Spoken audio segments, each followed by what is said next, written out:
Near-death experiences that changed atheists forever. Death has a way of stripping away illusion. In those final moments when the body weakens and the heartbeat fades, what once seemed certain begins to unravel, theories fall silent, pride dissolves, and even the strongest disbelief trembles before the unknown. For many atheists, life was nothing more than biology, neurons firing, chemicals reacting, consciousness flickering out like a dying flame. But what happens when that flame refuses to die? What if, in the stillness beyond the last breath, someone waits? Doctors call it clinical death. Patients call it the moment everything changed. Across the world, people who once rejected any idea of a soul have spoken of leaving their bodies, floating above operating tables, seeing light that was not from this world. They describe a love so vast it cannot be measured, a peace that no science can replicate. They say time stopped, and yet eternity began. Some were scientists, some mocked religion, some lived only for what could be proven, yet all returned carrying the same message. There is more. More than flesh, more than logic, more than this world. They did not meet doctrine, they met presence. They did not encounter punishment, they encountered love. And for the first time, they understood disbelief ends where eternity begins. These are the stories of those who crossed the threshold of death, stood before the light, and came back forever changed. Not preachers, not mystics, but skeptics who saw the truth for themselves. Because when death becomes the teacher, the lesson is simple. We were never just bodies trying to find meaning. We were souls longing to go home. Number 1, the moment the world fades away.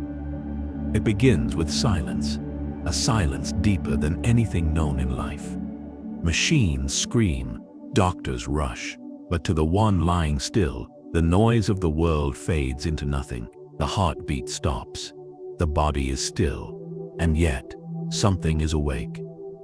For those who once believed that consciousness ended with death, the first shock is awareness itself. I was still there, they say. I could see everything. Some describe floating above their body, watching the scene unfold. The nurses calling codes, the tears of loved ones, the desperate attempts to bring them back. But they are no longer part of that struggle. They are watching it, detached and peaceful, yet completely alive. Time no longer moves in seconds. It stretches and bends. Thought becomes vision. Distance disappears. They can move without moving, see without eyes, hear without ears. The body is gone, but identity remains. Every atheist who's crossed that line describes the same realization. I was more than my brain. For a moment they resist. This can't be real, they think.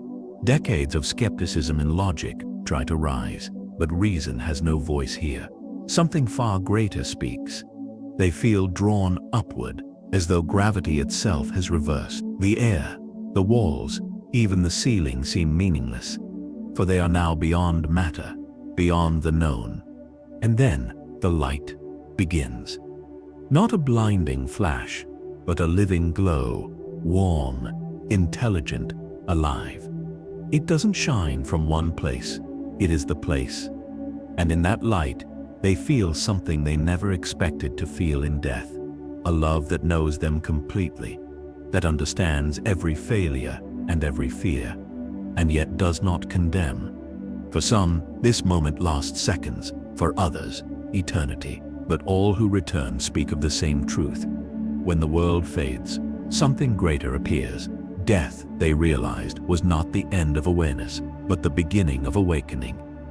They came face to face with the truth they had denied all their lives. The body may stop, but the soul continues. Consciousness is not an illusion, it is eternal. And when they came back to the world of machines and voices, nothing looked the same again, because once you have seen yourself outside your body, you can never again believe that the body is all you are. Number 2, the encounter with the light. They say there are no words for what comes next, and perhaps that is because human language was never meant to describe heaven. After the stillness, After the moment of leaving the body, many who once believed in nothing find themselves surrounded by something living light. But it is not the light of this world. It doesn't shine on them. It shines through them. It is warm, intelligent, and impossibly gentle. It has no source because it is the source, and in that brilliance they feel completely known, not examined, not judged, but understood. For those who live their lives through logic and science, this is where understanding ends and revelation begins. They say the light was not energy, not hallucination, but a presence conscious, infinite, personal. It knew me, one man said. It didn't just see me, it remembered me. In that radiance, fear evaporates, time disappears. Every wound of the heart, every scar of regret, every shadow of shame is lifted as though it never existed. They feel weightless, not because gravity has gone, but because guilt has. And though they do not hear words, they understand something deeper than language. You are loved. You are never alone. For some, the light speaks directly. For others, it communicates through thought, a communion beyond sound. Many atheists describe the overwhelming sense that this presence had always been near, waiting silently through their unbelief, watching with patience rather than anger. The God they had denied was not distant. He had simply been quiet, waiting for the noise of the world to stop so his voice could be heard. The light shows them their life not as punishment but as understanding. Every action ripples outward. Every word touches another soul. They feel what others felt because of them. The joy they gave, the pain they caused. And through it all, one truth rings clear. Love is the only thing that matters. Everything else fades like smoke in the wind. Those who return struggle to describe it. Some call it the source, others the light. But many, with trembling voices, finally say the word they had avoided their whole lives: God. For when the light touches you, there is no doctrine, no argument, no debate, only the overwhelming awareness that love is not an emotion, it is a person.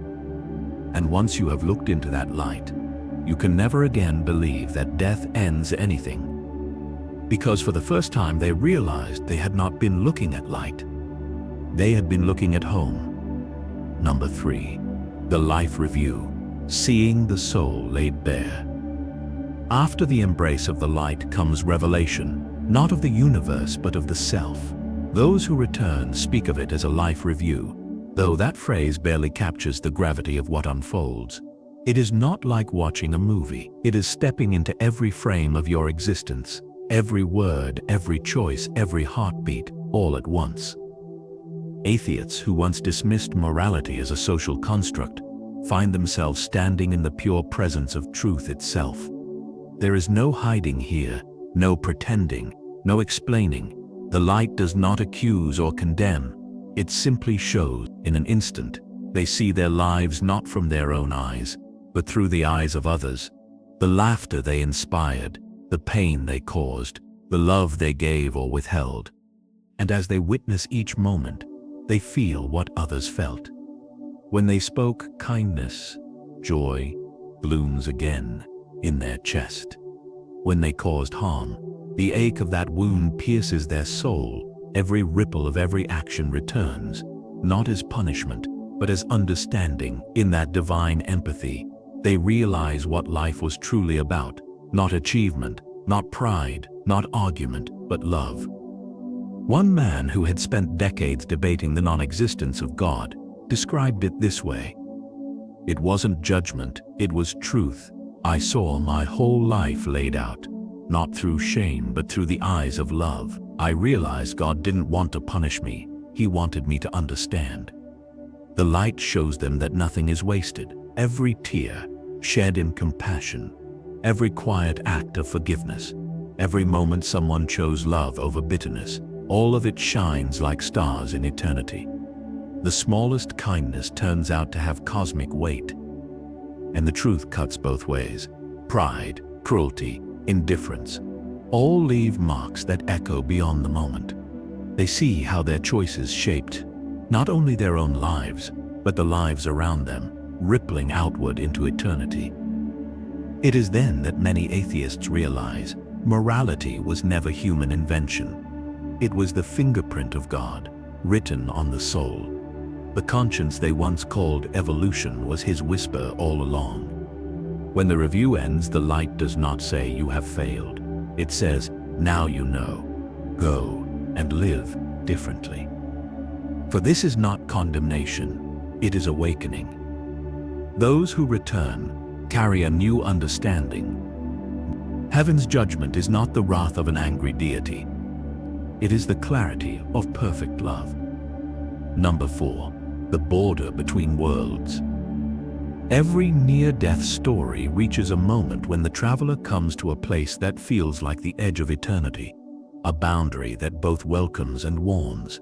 It's different for each soul. Some describe a bridge, some a field of light, others a great river glowing like liquid gold, but all agree on one thing.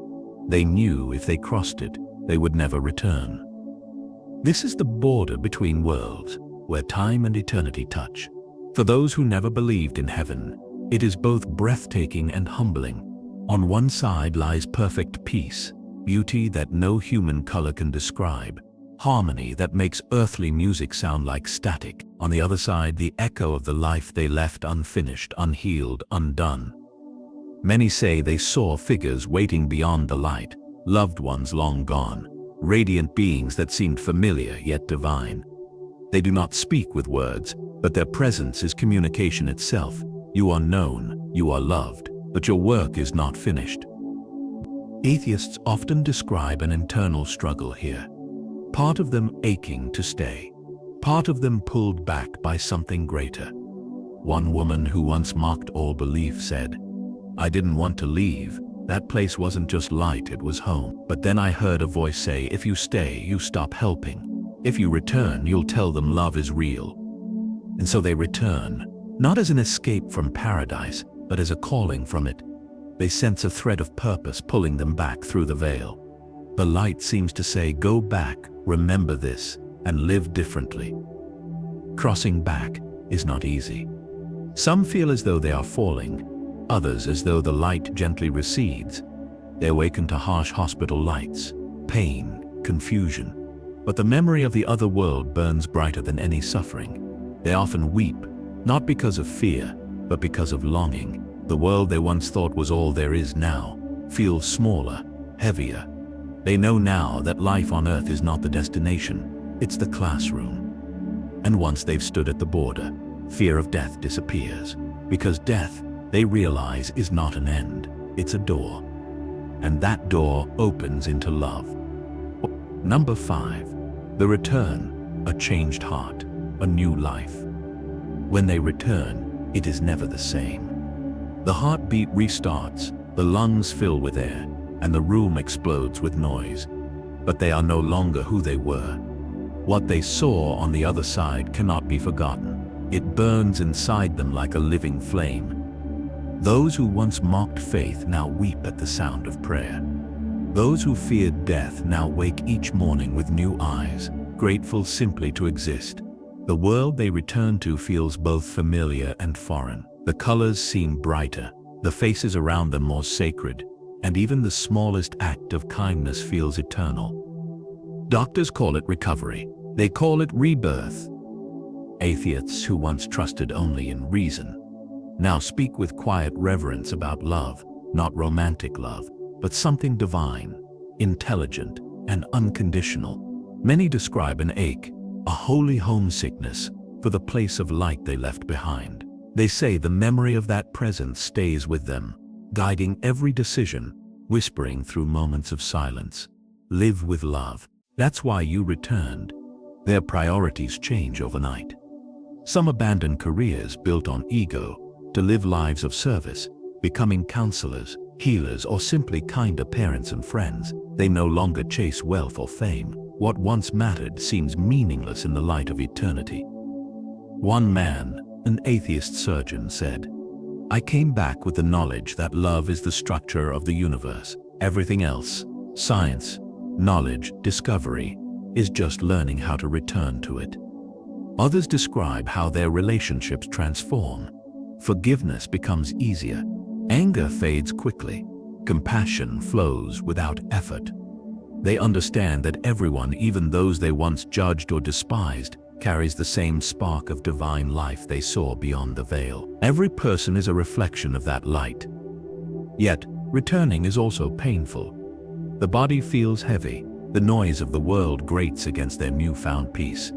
They feel like strangers in their own skin, souls awakened, living among those still asleep. But rather than preaching, they live their truth quietly. Their lives become their testimony. When people ask if they now believe in God, most simply smile and say, "I don't believe, I know." Because once you've touched the other side, faith is no longer faith. It is remembrance. And for those who have died and come back, life is no longer something to survive. It is something to serve, to cherish, to love, until the day they finally go home for good.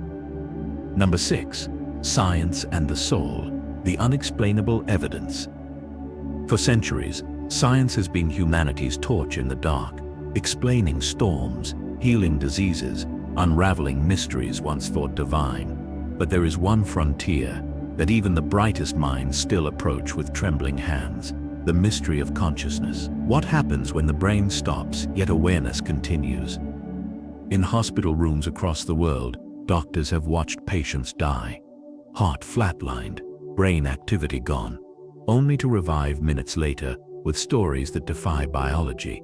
They describe events seen from above the table, conversations heard through walls, details they could not have known. In some cases, these observations have been verified by the very surgeons who performed the operations. Neuroscientists once insisted that consciousness is merely the byproduct of the brain, but these cases tell another story.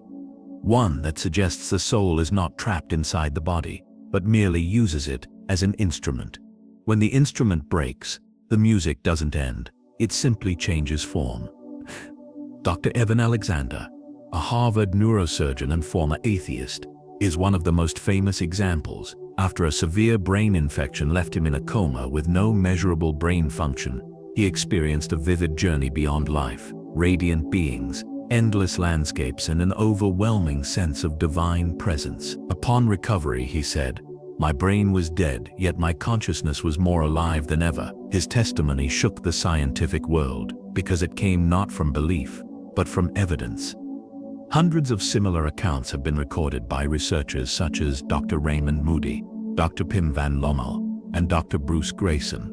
Their studies reveal a pattern, a universal experience that transcends culture, religion, or expectation. Whether atheist, Christian, Hindu, or skeptic, the dying describe the same sequence: separation, light, life review, and love.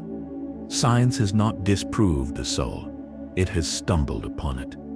Instruments can measure neurons, but not awareness. They can record the heartbeat, but not the moment when love floods the dying mind. Someone exists beyond the limits of matter. Even some physicians who once dismissed faith have quietly changed. They speak less about biology and more about mystery. One ER doctor said, "After years of watching people die, I'm no longer afraid.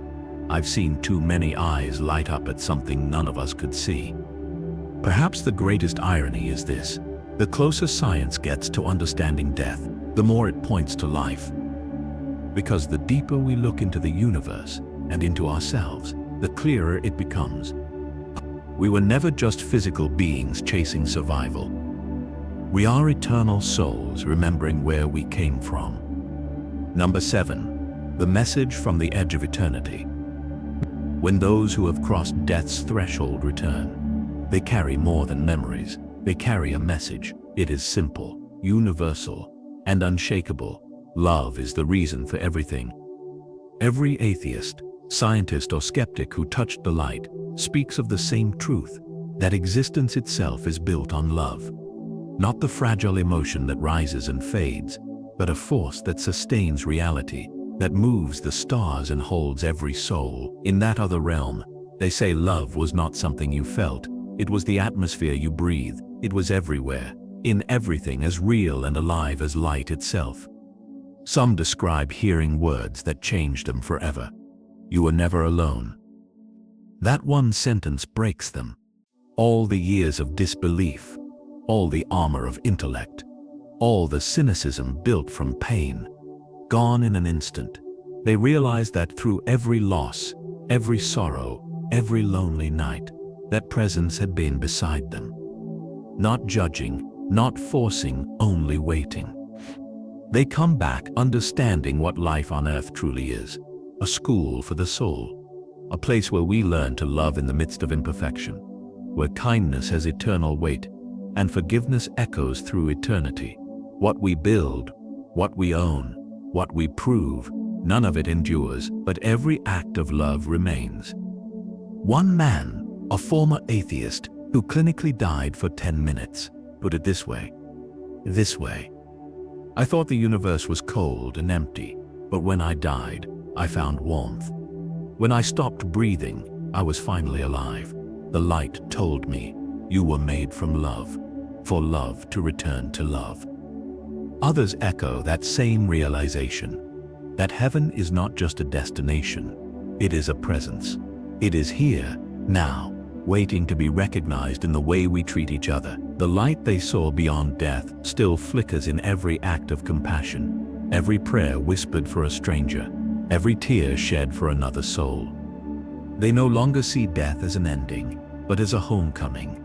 The soul's return to the love that created it. The fear of nothingness has vanished, replaced by awe. They speak softly, but their words carry weight. When I die again, I won't be afraid. I know where I'm going. And perhaps that is the greatest miracle of all. Not that they saw heaven, but that they came back to remind us, heaven has been calling all along. Conclusion: when the unbeliever meets the eternal, shortened version, they entered death expecting nothing and found everything. The moment the unbeliever meets eternity, disbelief dissolves. The silence they anticipated becomes music. The darkness becomes light. Every argument, every doubt, fades before a love that sees, knows, and forgives.